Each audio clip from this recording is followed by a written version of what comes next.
Joan Biskupic, in your most recent book, Breaking In, The Rise of Sonia Sotomayor and the Politics of Justice, you quote somebody saying, "I knew she'd be trouble."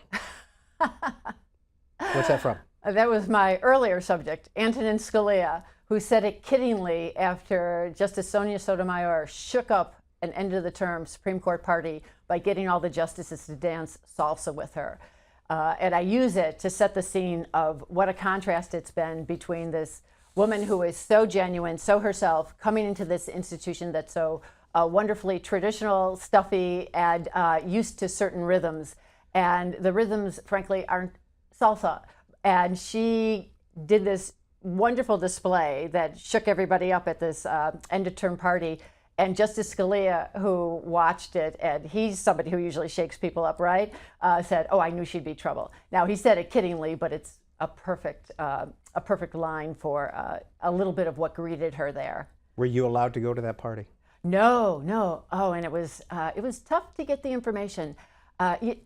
You know, Peter, how secretive this court is. A lot of people aren't aware of how we never know what goes on in the conference on cases. Journalists are never invited to the end of the term party. In fact, when Chief Justice John Roberts sent out the invitations for this particular party, he reminded all the staff that it was just the full-time staff, not any contractors, not any part-timers. It is a very tight family.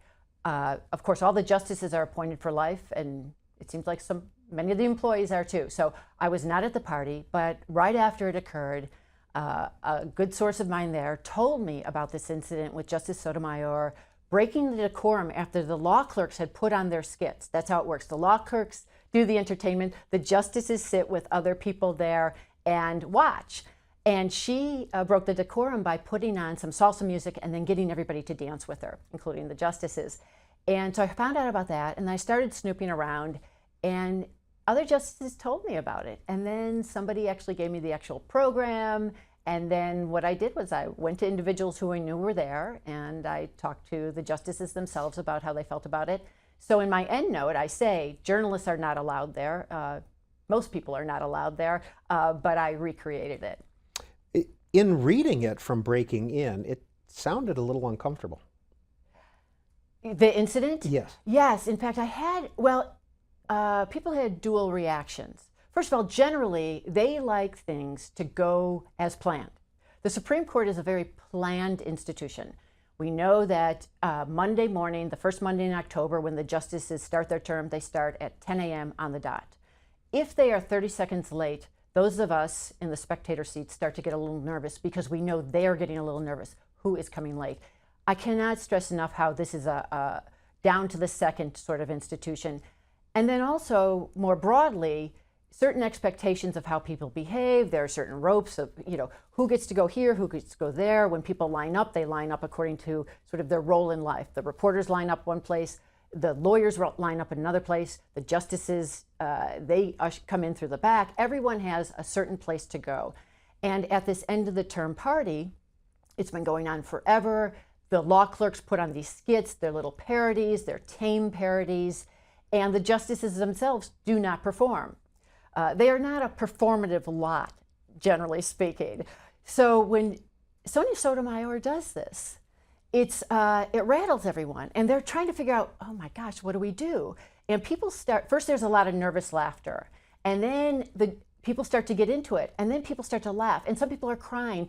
And a few justices told me, as she approached me, I thought, I'm not going to get up and dance. I'm not going to get up and dance. Please don't come here. Please don't come here. And then they get up because she has a sort of a winning way. And in that setting, remember, it was a party. It was a party. And it happened to come at the end of a very difficult term. This was in June 2010. This was the term of Citizens United. This was the term in which Marty Ginsburg, the husband of Ruth Bader Ginsburg, was very ill, and he had actually died just 3 days before this party. So Ruth Bader Ginsburg had just endured some of the most difficult days of her life. And Justice Sotomayor approaches her. And Justice Ginsburg shakes her hand and said, I don't want to get up and dance. And Justice Sotomayor says to her, Marty would have wanted you to. Now, Marty Ginsburg was a very big personality. He was the kind of person who was the life of the party. So Justice Ginsburg actually got out of her seat and danced for a moment with Justice Sotomayor, and then she puts her hands up to Justice Sotomayor's cheeks and says, "Thank you." So that was another moment. It was very emotional. It was uncomfortable. Some people weren't sure what to make of it, but mostly they liked it. Well, I think most people liked it. There were some who thought, well, wait a minute, this isn't how things work here. The clerks are supposed to do the entertaining. We're not. So anyway, it was a great scene to find out about, and I'm glad I did. Joan Biskupic, from your book, you write about Justice Sotomayor. The justices varied in their personal assessments, as is natural with any group. Some found her warm, amiable. Others found her abrupt and exasperating. At the human level, these differences with her were not small. In the larger scheme of the law, they were. Isn't that interesting? And that paragraph took some time to figure out what to say, because I don't want to make a big deal about a personality clash when it's really not a big deal when it comes to the law.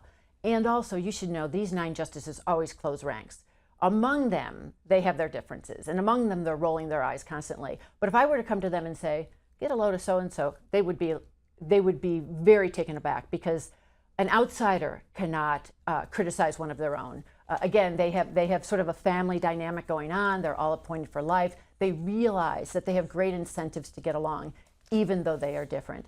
So some of these personality things, as I say, on a human level, they are not small. In the larger scheme of the law, they are.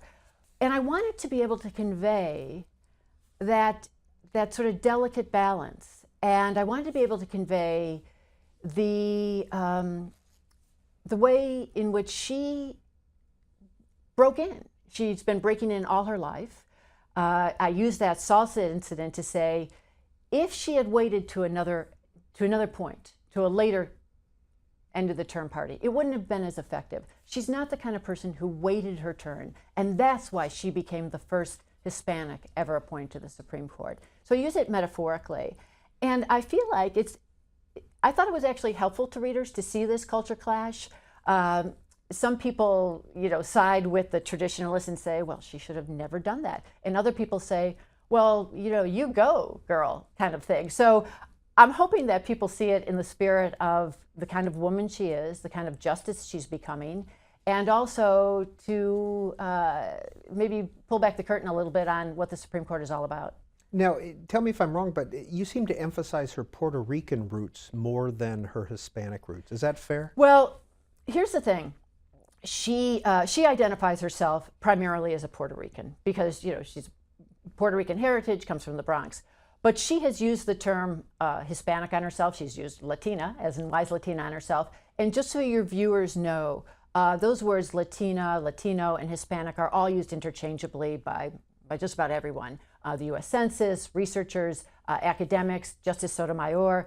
So Justice Sotomayor identifies herself very much as Puerto Rican, but she also identifies herself more broadly as Latina. And when she was appointed, she became a symbol for all Hispanics in America.